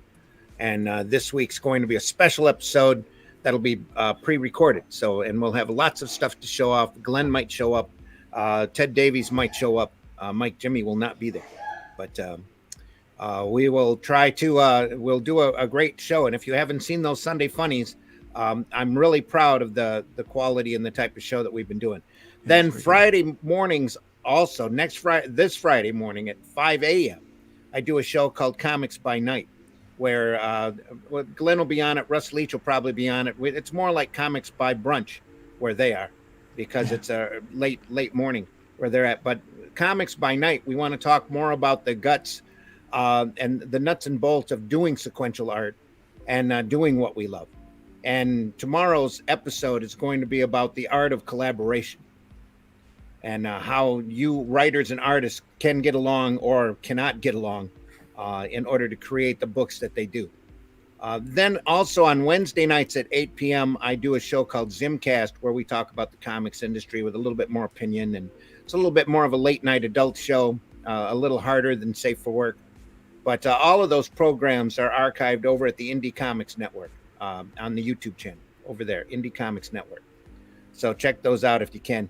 Other than that, I'm doing Arrow Comics. So I'm working on a book right now about my COVID experience that we should start doing a campaign for here shortly. I just want to get a little bit farther along in the artwork in order to be able to show folks, because it's really going to be a mixture. It's almost like 4 books in one, to tell you the truth. So it's going to be a lot of fun, even though it's about me dying twice. Hey, it'll be great. Yeah. Then after that, what's funner than death? Yeah, what's funner than death? Then there's a lot more coming out from Arrow Comics in the future. So we appreciate your support, especially for the Rift Writers tier. There's lots of great, different, a wide variety of books there in that Arrow tier. So we appreciate everybody that's bought in, and we appreciate you spreading that around and showing it off. Like I said, there's a lot more coming from Arrow Comics, especially next year. We've got art books and omnibuses planned that I'm can't wait to get to. I just have to get past this book first. Yeah. So other than that, it's thank always you about for the next thing. Yeah. having me on. It is. I've got a bucket list that's waiting to be filled. Yeah. So, Nick. Hi, I'm Nick Tockert, freelance author, artist, swordmaster, and retired paranormal consultant. I can be found right here every Thursday at 9 a.m. with Luke Stone for another helping of Nerd Bacon. Monday, Wednesday, and Friday mornings at 10 a.m. on the Nicholas Tockert channel, I host Nevermind the Furthermore, where authors, artists, and creatives of all kind can come together for support, encouragement, discuss whatever's on our minds, and build each other up. And on Friday nights at 8 p.m. on all my times are Central Standard Time, for people who are wondering. Eastern, sorry, not Central. You can find me at the Historical Fencing Guild, which is my sword fight channel, where I teach people how to sword fight We review products. Occasionally, we review horrific images my friends have sent me to make my soul bleed, because apparently that's entertainment. Other than that, you can find all my books through Nicholas Tockert on Amazon. So just go amazon.com/author/Nicholas Tockert. You'll see a very unrepresentatively pretty picture of me and a list of my books. The exception being that the Hybrids Quick Play is still available through LukeStoneStudios.com, wherein you'll also find the Hybrids Core Rulebook very soon. We're very excited. I've gone through all my editing notes where they go, "What are you doing?" and ripped my hair out, and got that a little better. So we are producing that book, man. We're very excited about it. It is coming along. Definitely check that. It's on the comic books. It's on the comic books link. Buy books. I'll link on the website. Get a copy of that. We're actually getting ready to do our second printing because we've that's what I want to it's hear. moving well. It's moving well. Yeah. So yeah. Oh, and if you happen to be October 8th, either you're in Bowling Green, I believe. Both of us are in Bowling Green, Zim and I. And I will be in Fowler, Indiana, hosting actually LibraryCon to the locals, FezCon to the people who know, where a whole bunch of the the Furthermore types are coming together for a free convention at the Benton County Public Library. So, come on down there 10 till 2. It won't cost you anything. You can see some great books and help a bunch of small-time folks like us get a little under our belt before, the next set of expenses hit us all. Yeah. Because they all come. It all happens. But yeah, we do a little bit of help with that. Check out the books, man. Putting out good stuff. I'm Luke Stone, writer, artist, award-winning artist. I got an award when I was in high school, so I can say that. I really did win an award. So it was for most improved, but I mean, still, it's an award. Internationally renowned, though. It was internationally renowned, yeah. No, I mean, your art is internationally renowned. That's one thing I like to do on my Amazon is look at what country have I sold in today. Yeah. Even if it's only a few cents, that's still well. there. It depends on how you define renowned. Am I known? Yes, then I have renowned. I have an IMDb. I am renowned by. I am renowned by people. Me too. I am renounced by many. I mean, I'm definitely blackballed in a few places, blacklisted and black booked. Yeah. Well, guys, please check out LukeStoneStudios.com. All of my pertinent links are over there. The link to get to Rift Riders is there. Thanks for people that backed the Trash Day Volume 1 on my own crowdfunding platform. That funded, and we were getting ready to send that off to print. So that campaign is actually closed now. You can't back it anymore. And we will be, so hopefully within the next few weeks, we will have those books in hand and shipping those out. They say it's probably going to be somewhere around the 19th or 20th when they come in.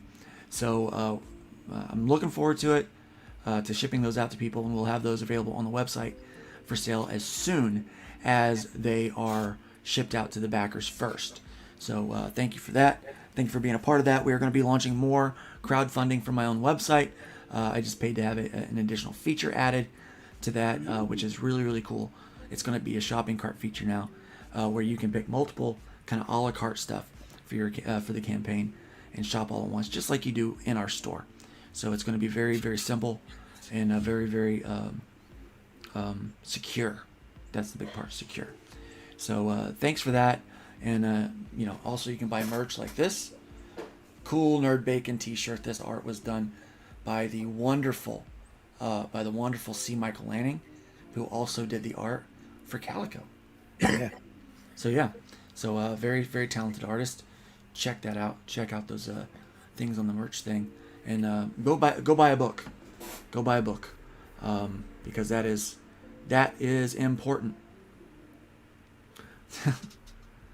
The renowned conversation reminds Pedro of the Three Amigos. He's infamous. That means more than famous. Yes.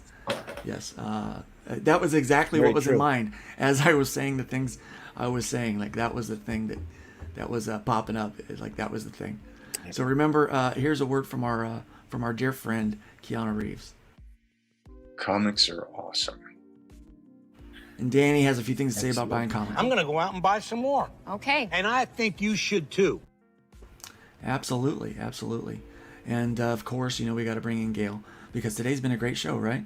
So just think about all we've accomplished. Yay! Think about what you've accomplished. You know, and sometimes it's not much. If you take everything I've accomplished in my entire life and condense it down into one day, it looks decent. Because it's all a matter of perspective, guys. Remember that. It's all a matter of perspective.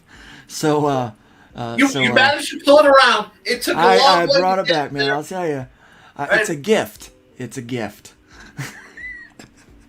All right, guys. Remember, try to build up more than you tear down. Leave the wood pile higher than you found it, by all means. Luke, listen to this. Be careful out there. I will be careful out there. Let's be careful out there. Let's be careful out there.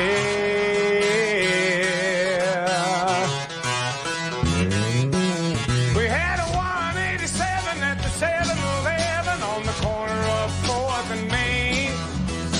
Two Caucasians of the male persuasion put a bullet through the cashier's brain. Moving on, I see it 211, half a dozen 459, 218 W's a DTA, and several miscellaneous crimes.